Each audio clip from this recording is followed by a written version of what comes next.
안녕하세요. 5월 13일 목요일 새벽 예배를 하나님께 올려드립니다. 기도하십니다. 참 좋으신 주님 감사합니다. 우리 인생의 눈물 골짜기 같은 길을 걸어가지만 예수님 함께 하심으로 어두움의 빛을, 슬픔의 기쁨을 허락하시며 두려움의 평강을 주시는 주님으로 말미암아 소망 있게 하시며 담대하게 하시니 감사합니다. 눈에 보이는 것을 소망 삼지 아니하게 하시고 보이지 않는 영원한 것을 마음에 두며 오늘도 인내하며 주님과 함께 기쁨으로 믿음의 길을 걸어갈 수 있도록 성령님 동행하여 주시옵소서. 푸른 초장과 쉴만한 물가로 우리 조주께 성도님들 인도하시며 함께 하시길 소망하옵고 예수님의 이름으로 기도했습니다. 아멘.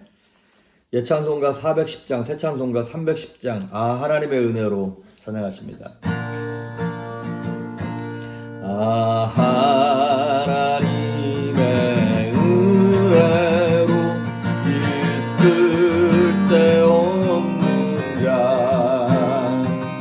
왜 구속하여 주는 듯 날 알 수 없도다.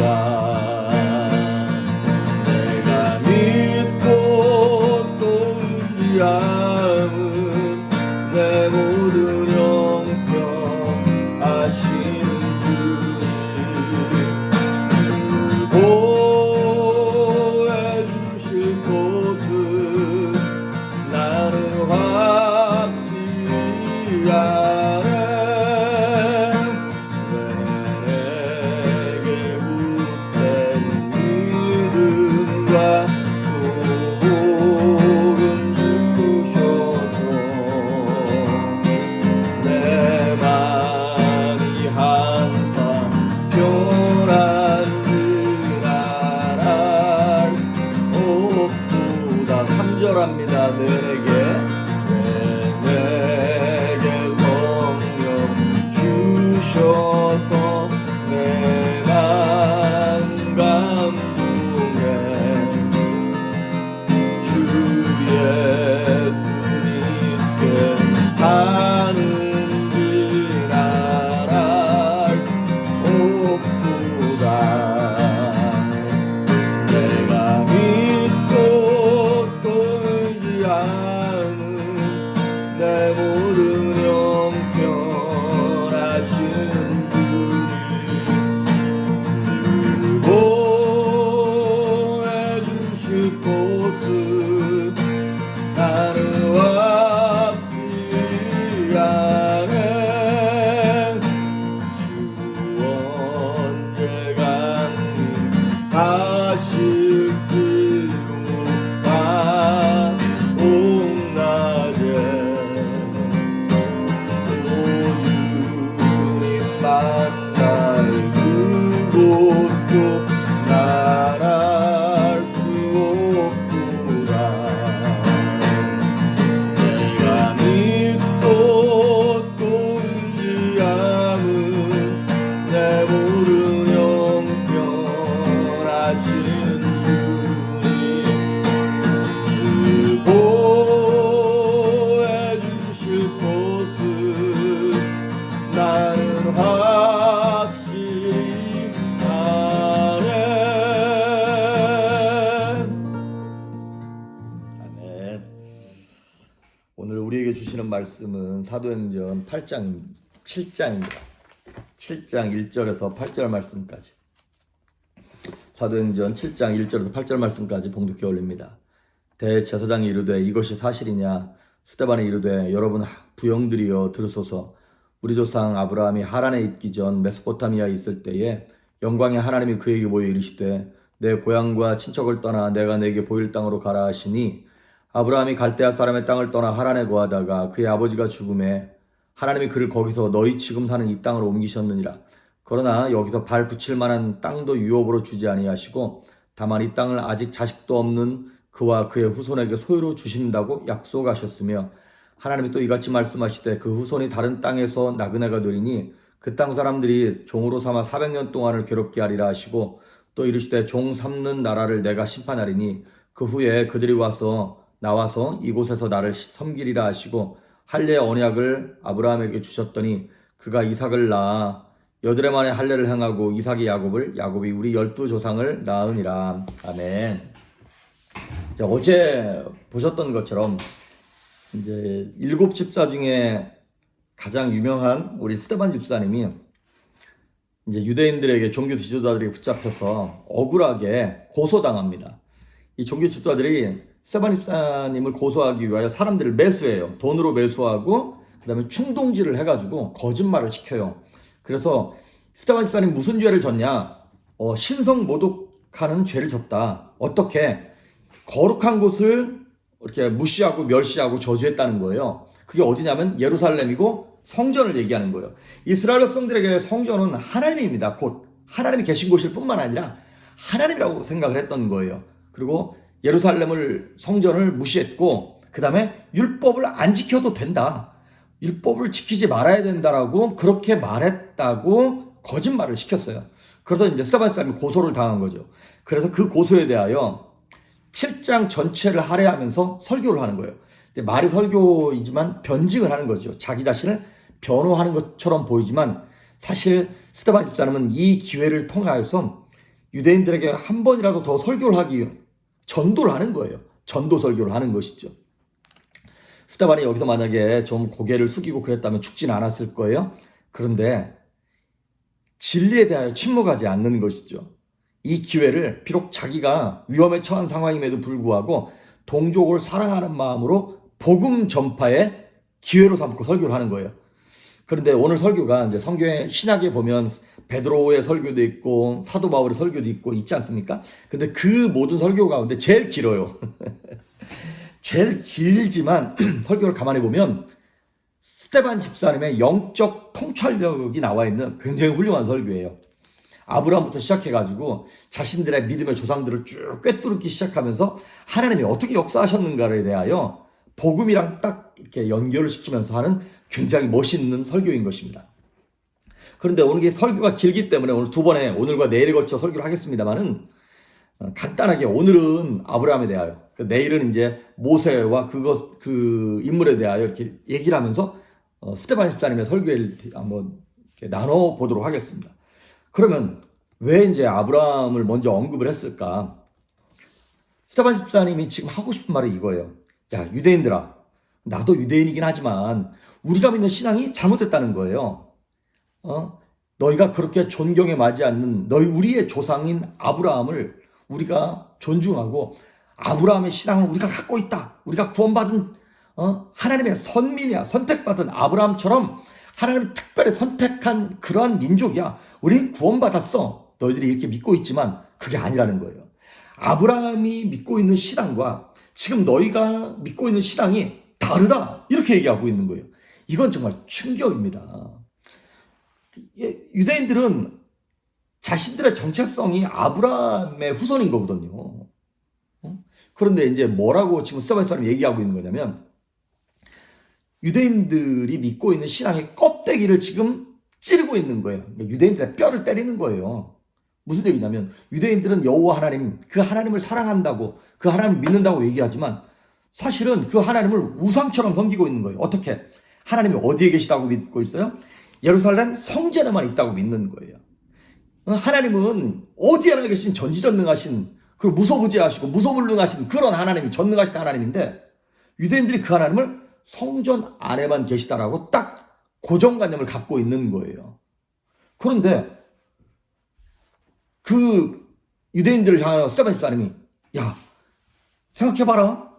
하나님은 이 성전, 성막, 이 모세의 성막, 그 다음에 솔로몬의 성전, 스룹바벨의 성전, 이 헤롯 성전이 있기 전부터 하나님은 시간과 공간을 초월해서 어디에나 계셨고 항상 계시지 않았냐? 근데 너희들은 지금 이 성전에만 하나님이 계시다고 거기다가 하나님을 가둬놓고 있지 않느냐? 그리고 유대인들이 생각하기를 자신들의 조상 아브라함이 선택받은 이유가 다른 사람들과는 다르기 때문에 무언가 특별한 뭔가가 있기 때문에 선택받고 구원받았다고 그렇게 착각을 하고 있는 것이에요. 그것에 대하여 지금 스데반 집사님이 이제 예를 들어서 얘기하고 있는 것입니다. 봐라, 우리 조상 아브라함이 메소포타미아 지역, 갈대아 우르 지역에 있을 때, 즉 이 가나안 지역, 예루살렘 이곳에 오기 전에 갈대아 우르 지역이 있었다. 그때도 우리 조상 아브라함이 하나님을 알고 있었냐? 하나님을 잘 섬겼냐? 아니다. 여호수아 24장 1절과 2절에 보면 아시겠지만 아브라함과 그 조상들이 갈대아 우르 지역에 있을 때 하나님에 대하여 관심도 없었고 하나님을 찾지도 않았고 세상 사람들, 이방인들과 똑같이 세상을 좋아하고 돈을 좋아하고 더군다나 이 아브라함의 아버지가 데라가 우상숭배자였습니다. 그 갈대아 우르 지역에 있으면서 세상 사람들과 똑같이 돈을 좋아하고 세상을 좋아하고 우상숭배자였다. 그런데 4절에 보면 그렇던 아브라함에게 하나님이 먼저 찾아가셔서 나타나시고 오늘 4절에 보면 하나님이 그를 지금 너희가 살고 있는 우리가 살고 있는 이 땅으로 하나님이 이끌어 오신 것이지 아브라함이 잘나서 온 게 아니다 라고 하는 거를. 그리고 아브라함이 구원받았을 때는 율법도 없었고 이 성전도 성막도 없었다. 그런데 하나님이 아브라함을 구원해 주시지 않았냐. 그런데 너희들은 지금 율법이 최고고 율법을 지켜야만 구원을 받고 성전에 들어와야만 구원을 받고 지금 이방인들에게는 구원이 없다고만 얘기하고 있지 않느냐. 그래서 막 그들에게 너무나 명확한 진리를 사실을 막 뼈를 때리는 얘기를 지금 하고 있는 것이죠. 그렇습니다. 스데반이 지금 이 얘기를 하고 있는 것은 그 유대인들을 향한 얘기이기도 하지만 저와 여러분도 마찬가지입니다. 이렇게 얘기하는 거예요. 스데반이 지금 그렇듯 너희가 죽였던 예수가 바로 메시아였다. 그리스도다. 그분이 우리에게 하나님이 아브라함을 찾아가시듯 그분이 우리에게 오셨는데 우리가 그분이 하나님인 줄 알지 못하고 우리가 갖고 있는 율법을 우리가 갖고 있는 권력을 사용해서 그 예수를 십자가에 못 박아 피 흘려 죽겠다. 하지만 하나님이 그 예수를 죽은 자 가운데 살리셔서 부활시켰고 승천시켰다. 그 복음을 우리에게 주셨다. 그 예수 그리스도를 믿음으로 말미암아 우리가 이렇게 구원받아서 성령 받고 지금 너희에게 복음을 전하는 것이다 라고 하는 것을 이스라엘 백성들에게 지금 얘기하고 있는 것입니다. 그러니까 유대인들은 아브라함처럼 세상을 버리고 소망을 버리고 세상 소망을 버리고 하나님께 소망을 두고 와야 되는데 너희들은 지금 예수께 오고 있지 않다라고 하는 걸 얘기하고 있는 것이죠. 그렇습니다. 저와 여러분도 똑같죠. 우리가 먼저 하나님을 찾은 거 아니죠. 우리가 뭘 해가지고 구원받은 거 아니죠. 하나님이 먼저 우리에게 찾아오셨습니다. 어떻게 찾아오셨나요? 설교로 찾아오셨고 전도로 찾아오셨고 때로는 우리 삶 가운데 고난이 옴으로 말미암아 고난으로 찾아오셔서 하나님께 나가게 만들었고 질병이 왔고 가족이나 가까운 사람의 죽음을 인하여 우리가 그거를 생각함으로 우리의 갈 길은 예수님밖에 없구나. 그래서 우리가 먼저 하나님 우리에게 찾아오시지 않았습니까? 그래서 우리가 구원받은 것 아닙니까? 그것을 오늘 지금 스데반 사람이 유대인들에게 얘기하고 있는 거예요. 그래서 5절, 6절, 7절, 8절에 보면 하나님이 아브라함에게 찾아가셔서 율법을 준 것도 아니고 할례를 먼저 한 것도 아니에요. 먼저 뭘 주셨냐면 약속을 주셨다는 것이에요. 아브라함에게 찾아오셔가지고 나는 너의 상급이야. 내가 너의 방패야. 내가 너에게 상속자를 줄 거야. 아들이 하나도 없는데 아들도 없고 아무것도 없고 지금 가나안 땅 이제 갓 들어온 아브라함이 모든 게 두렵고 떨리고 도대체 여기서 내가 뭘 할 수 있나 막 걱정하고 있는데 그 아브라함에게 찾아오셔서 내가 너에게 상속자를 줄 거야. 그리고 너의 상속자를 통하여 이 땅을 줄 거야. 아니 이 땅에 지금 땅 한 평도 없는데 근데 이 땅을 허락하실 뿐만 아니라 그 너의 후손 자식도 하나도 없는데 아들을 주고 그 아들의 후손과 후손과 후손을 통하여 누가 올 것이냐? 메시아가 올 것이야 라고 하는 뭘 주셨어요? 말씀을 주셨고 약속을 주셨다는 거예요. 그래서 5절에 보니까 그의 후손에게 소유로 주신다고 약속하셨으며 그리고 8절에도 보니까 할례의 언약을 주셨다는 거예요. 할례 자체가 구원받는 것이 아니라 이 할례가 증표가 되어서 이거를 볼 때마다 할례 받은 모습을 볼 때마다 이 약속을 붙잡으라는 것이죠. 그런 것처럼 저와 여러분에게도 이 약속 되신 예수 그리스도가 우리 심령 가운데 오신 거예요. 어떤 약속이에요? 누구든지 예수를 주로 믿는 자들에게는 구원을 주시겠다라고 하는 그 약속. 예수 그리스도라고 하는 예수 이름 외에는 우리에게 구원받을 만한 다른 이름을 주신 적이 없다라고 하는 그 말씀, 예수님을 믿기만 하면 지옥에서 천국으로, 불안에서 평강으로, 두려움에서 기쁨으로, 슬픔 좌절에서 능력과 은혜로 평강을 주시겠다라고 하는 그 약속을 주셨다는 것이죠.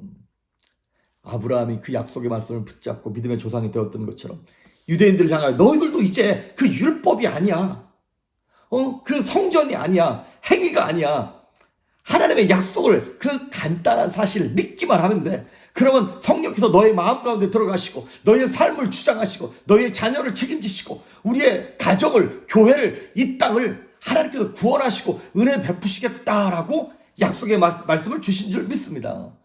오늘 여러분 그 하나님의 부르심, 그 하나님의 은혜, 그 하나님의 약속을 붙잡읍시다.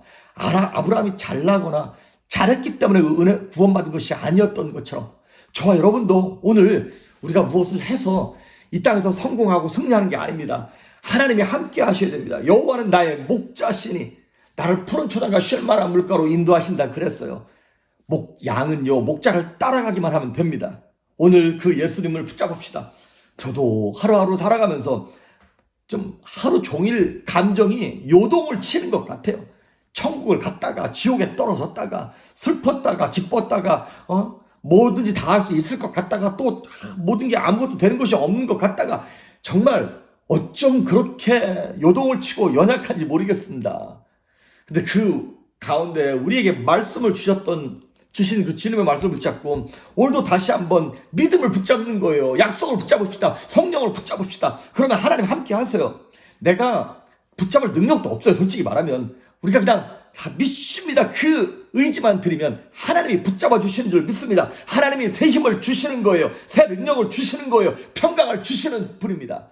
오늘도 약속의 말씀을 붙잡고 스테반 집사님처럼 담대하게 평안하게 능력 있게 살아가는 저와 여러분 될 수 있기를 주의 이름으로 축복합니다. 기도하십니다. 좋으신 하나님 감사합니다. 연약한 우리 인생 가운데 오늘 오시옵소서. 오늘 그 약속의 말씀을 붙잡고 주님을 붙잡습니다. 성령 하나님, 우리가 주님을 붙잡는 것이 아니라 주님이 우리를 붙잡아 주시는 그 은혜를 깨닫고 오늘도 담대하고 평안하게 살아갈 수 있도록 은혜와 은총을 베풀어 주옵소서. 감사드리옵고 예수님의 이름으로 기도했습니다. 아멘.